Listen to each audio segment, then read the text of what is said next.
ஏன்னா கடைசியில் பேச விடுறத பார்த்தா இது என்ன ரொம்ப பெரிய மனுஷனாக நினைக்கிறாங்கன்னு நினைக்கிறேன். வந்ததுலேயே முதல் ஆள் நான் தான் ஒளிஞ்சு நான் அந்த பக்கம் உட்காந்துருந்தேன்.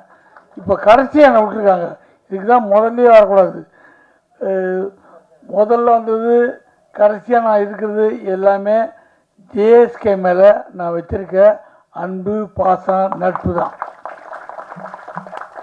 அவர் படம் நான் நடிச்சிருக்கேன். நான் அவர் நானும் ஏதாவது வியாபாரமாக சம்மந்தப்பட்டிருக்குமா? எதுவும் இல்லை. என் குடும்ப நண்பர் ஜேஎஸ்கே அவர் 25 வருஷமாக எனக்கு பார்க்க நினைக்கிறேன். எங்கள் வீட்டு விசேஷமானாலும் அவர் வருவார், அவங்க வீட்டு விசேஷத்துக்கு நம்ம போவோம். அந்த மாதிரி அவன் நட்பு. ஆனால் அழுத்தவங்க நட்பு. இப்போ நான் ஒரு ஃபங்க்ஷனுக்கு கூப்பிட்றாரு, போக முடியலன்னா சார் இதான் காரணம் நான் சொல்கிறதுக்கு மாட்டேன், நீங்கள் என்ன பண்ணுவீங்க, அந்த மாதிரி நடந்திருக்கோம், அதுக்கு போயிருப்பீங்க, பரவாயில்ல விடுங்க, அவரே ஃபைனல் க்ளோஸ் பண்ணுவார். நிஜம் எது யதார்த்தம் எதுன்னு புரிஞ்ச ஒரு அற்புதமான மனுஷன். அப்படி சினிமா எடுத்திருந்தார், டிஸ்ட்ரிபியூஷன் பண்ணார், நடிக்க ஆரம்பித்தார். என்னது டப்புன்னு பார்த்தா நல்லா நடிக்கிறார். அப்படி பார்த்தா இப்போ டைரக்ஷன்ட்டார். சினிமாவில் அவர் தொடாத இடமே கிடையாது. டிஸ்ட்ரிபியூஷன்லேருந்து எல்லாம் சினிமாவை அக்கு வேறு ஆணி வேறு தெரிஞ்சு வச்சுட்டு இன்றைக்கி சினிமாவை டைரக்ட் பண்ணி வந்து நடித்து வந்திருக்காரு.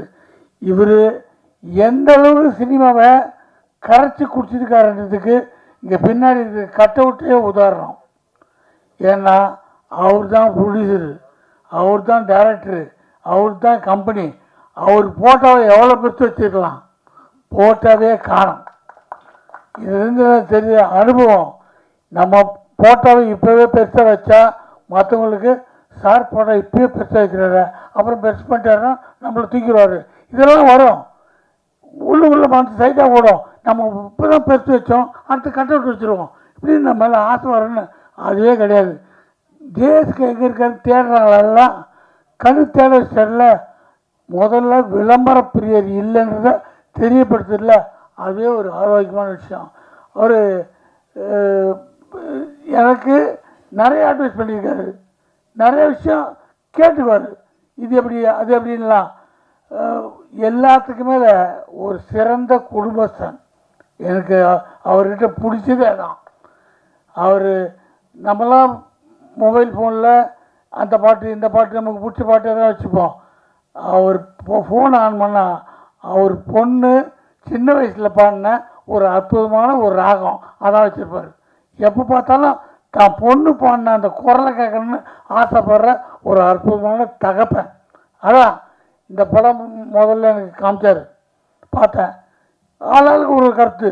உங்கள் கருத்து என்ன, நான் வீட்டுக்கு போய் சொல்கிறேன் போனேன். ஆனால் யோசிச்ச பிறகு தெரியுது எவ்வளோ உஷாரான ஆளுன்னு. டைரக்ட் பண்ணும்போது இந்த படத்தை எவ்வளோ நேக்காக பண்ணணுமோ அவ்வளோ நேக்காக பண்ணியிருக்காரு. இப்போ கேட்டேன், சார் இந்த கதையை நீங்கள் எல்லார்ட்டையும் சொன்னீங்களா, கூட ஆக்ட் பண்ண எல்லா ஆர்டிஸ்ட்டும் அவங்க என்ன சொல்லியிருப்பாங்க, நான் இப்படி நடிக்க மாட்டேன் அப்படி நடிக்க மாட்டேன். எல்லார்கிட்டையும் நான் சொன்னேன், உங்கள் சீன் உங்கள் கேரக்டர் என்ன மொத்தம் இதான், அதுதான் ஒரு நல்ல தெளிவான டைரக்டருடைய குணம். உங்களை வச்சு நான் இதான் எடுக்க போகிறேன்னு தெளிவாக சொல்லிடணும். அங்கே போய் ஸ்பாட்டில் போயிட்டு நீங்கள் முந்தானி எடுத்துருக்கேன் சீனரை டக்கு இப்படி பண்ணுங்க அப்படி பண்ணால் ஐயோ நாம் நினைக்க மாட்டேங்க, திடீர்னு சொன்னால அங்கே போய் டார்ச்சர் பண்ணுறது. இதெல்லாம் நம்ம சினிமாவில் பார்க்குறோம்.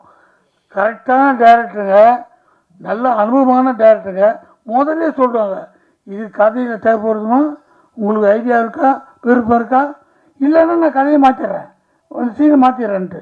அதனால் தெளிவாக சொல்லியிருக்காரு. என்ன சொல்கிறேன்னா, எனக்கு எங்கள் இருந்தாலும் ஒரு படம் விஜயகாந்த் சார் ப்ரொடியூசரு, அவர் ஆக்ட் பண்ண படம். அதுக்கு முன்னாடி கதை வேறு ஒருத்தர் சொன்னாங்க, அப்போ வேறு ப்ரொடக்ஷனு, அப்போ ஒரு சம்பளம் பேசினாங்க. அதுக்கப்புறம் விஜயகாந்த் சார் பேசினார். பேசும்போது சம்பளம் நீங்கள் சொல்லுங்கள் சார், ஒரு சம்பளம் சொல்லிட்டார். ஓகே சார், ஓகே டக்குன்னு ஓகேன்றீங்க சார், நீங்கள் ஃபோனில் பேசுகிறீங்க, இதான் சம்பளம்ன்றீங்க, உங்கள்கிட்ட போய் பேசுகிறதா அது தப்பு சார், சந்தோஷமாக சொல்கிறேன், இந்த சம்பளம் ஓகேன்ட்டேன். அவர் ஹாப்பின்ட்டு வேலை பண்ணுறார். ஒரு 10 நிமிஷம் முன்னாடி ஃபோன், ஐயோ வேறு ஏதோ குழப்பிட்டாங்க பொழுது, ஏதோ கை வைக்க போகிறாங்க. அது பார்த்தா மறுபடியும் சாரே பேசுகிறார். சார் சொல்ல மாட்டேன்ட்டேன், அந்த படத்தில் ரீமேக் அது மலையாளத்துலேருந்து இருக்காங்க. உங்களுக்கு பேண்ட்டை கழட்டுற மாதிரி ஒரு சீன் வருது, அது உங்களுக்கு சொன்னாங்களா? உங்களுக்கு ஒன்றும் ஆட்சேபணம் இல்லையா? சார் 5000 கழிச்சினாலும் பரவாயில்ல, ஜனங்க சிரிக்கணும், அதான் முக்கியம், நமக்கு இதெல்லாம் கிடையாது சார். இல்லை சொன்னாங்களா கேட்டேன், அதுக்கு தான் ஓகே தானே, ஒன்றும் பிரச்சனை இல்லை.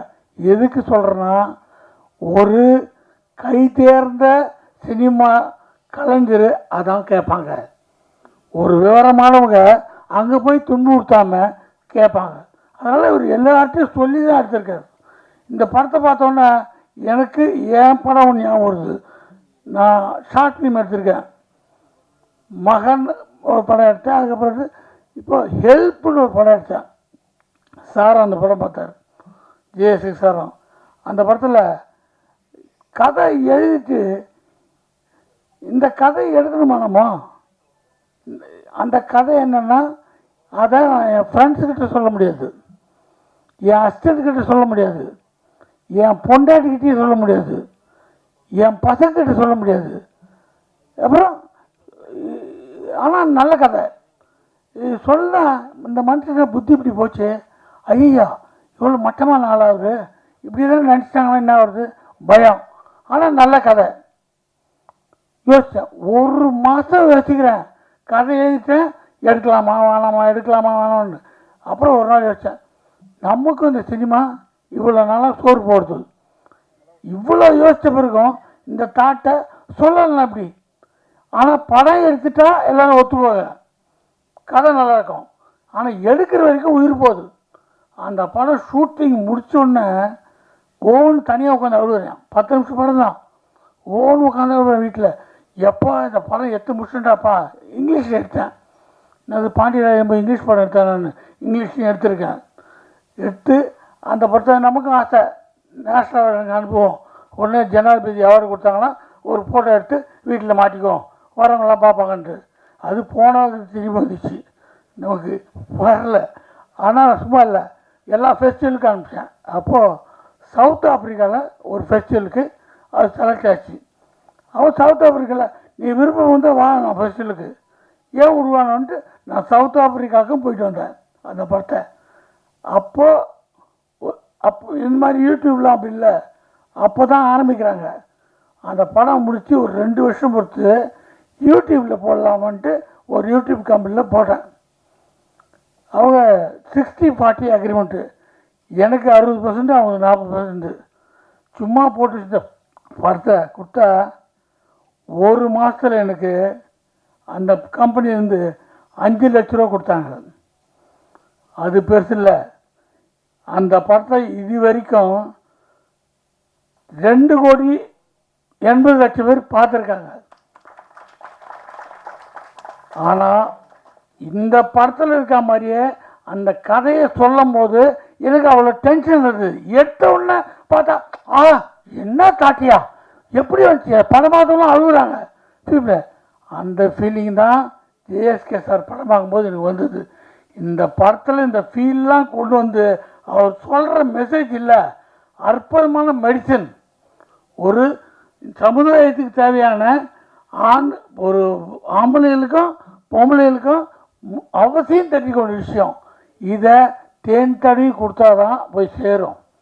அழகாக இதை எங்கேயோ கொண்டு போகிறாரு, எப்படின்னு பார்த்தா கடைசியில் கொண்டு அற்புதம் முடிஞ்சாரு. எல்லாம் சொன்னாங்க தியேட்ரிக்கல்லி பயங்கர வசூல் ஆகுன்ட்டு.